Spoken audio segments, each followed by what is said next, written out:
The desert wind howls across endless dunes.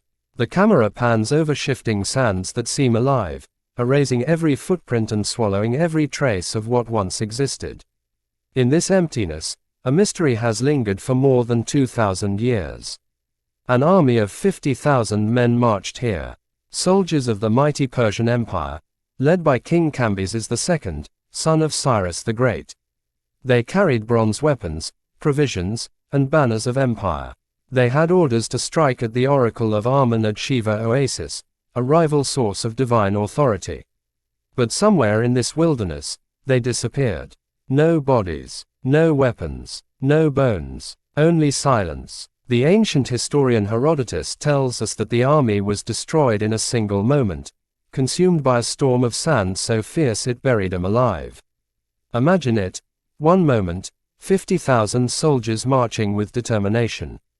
The next, darkness in the sky, winds screaming like demons, and waves of sand slamming down with the weight of oceans. Their voices muffled, their armor crushed, their empire forgotten.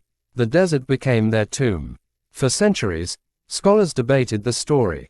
Was it myth, exaggeration, propaganda? After all, how could an army so vast vanish without leaving a trace? Expeditions searched, explorers crossed the burning landscape, but the desert offered only silence. Then, in 2009, came a revelation.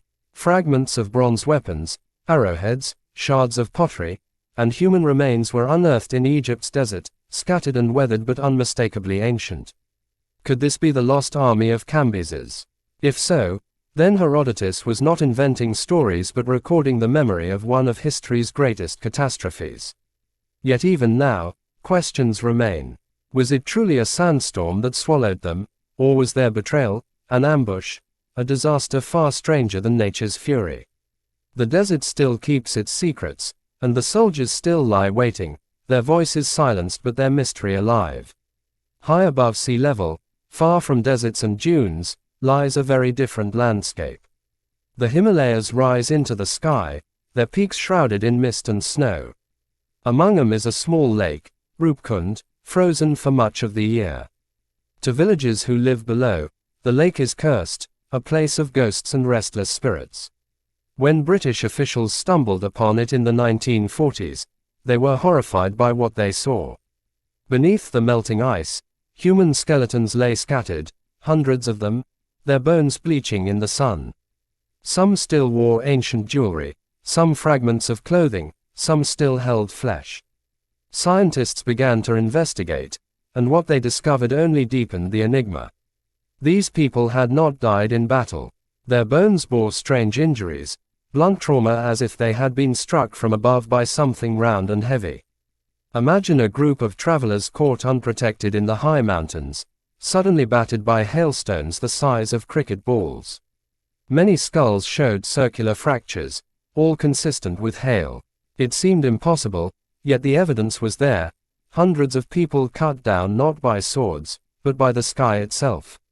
Even more strange was the diversity of the remains.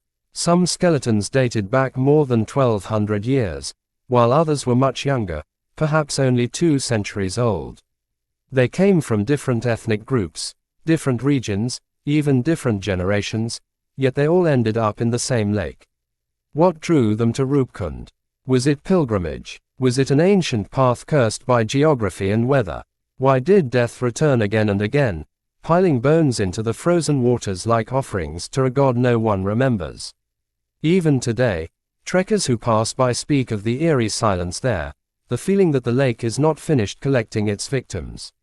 Thousands of miles away, another desert tells its story not with bones or vanished armies, but with lines drawn across the earth on a scale so massive they can only be seen from above.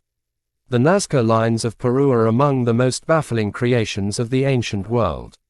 Stretching across the barren plateau, they form vast geometric patterns, spirals, animals, birds, even human figures. From the ground, they look like shallow trenches, meaningless scratches. But from the air, they reveal breathtaking precision, shapes so large they dwarf modern buildings. These geoglyphs were created between 500 BCE and 500 CE, long before flight existed, yet their full design could only be appreciated by looking down from the sky. Why would a civilization devote centuries of effort to carve giant figures into the desert floor? Some scholars argue they were ritual offerings to gods in the heavens, prayers written in stone to deities watching from above. Others believe they were calendars, astronomical guides to track solstices and star movements. And still others whisper of something more, messages to visitors not of this world. The desert preserves them, the dry climate guarding them against erosion. They survive as a voice from a people we still know so little about. But their meaning remains elusive. Why a giant monkey? Why a spider? Why arrows that stretch into infinity? With the Nazca trying to communicate across time, or across worlds. Taken together, these mysteries form a tapestry of questions we still cannot answer. An army erased by sand as though swallowed whole by the earth. A frozen lake that lures travelers to their deaths across centuries. A desert canvas carved with shapes only visible from the heavens. Each one challenges our assumptions about what ancient people knew, what they believed, and what they feared. With these tragedies of nature and coincidence, or with they deliberate messages meant to reach us across the gulf of time? The past speaks in whispers. The shifting dunes tell of men buried without graves. The frozen lake sings of voices silenced by storms of ice. The desert lines shout into the sky, their meaning echoing unanswered. As archaeologists and adventurers dig deeper, we find fragments, bones, weapons, carvings, but the full stories remain just beyond our reach. Perhaps that is why these mysteries fascinate us. They remind us that history is not finished, that the past is alive, waiting, daring us to uncover its truths. These are not just tales of death and loss. They are stories of human ambition, of the lengths people will go for faith, conquest, survival, or meaning. Cambyses's army marched into the desert because their king demanded it. The pilgrims of Rupkund braved the Himalayas because the gods called them. The Nazca carved the desert because their belief reached for the heavens. Each paid a price. Each left behind a question. And each still waits for us to listen. History is not always written in books. Sometimes it is written in sandstorms, in bones beneath ice, in lines drawn across the desert floor. And sometimes, it is not written to give us answers, but to make sure we keep asking.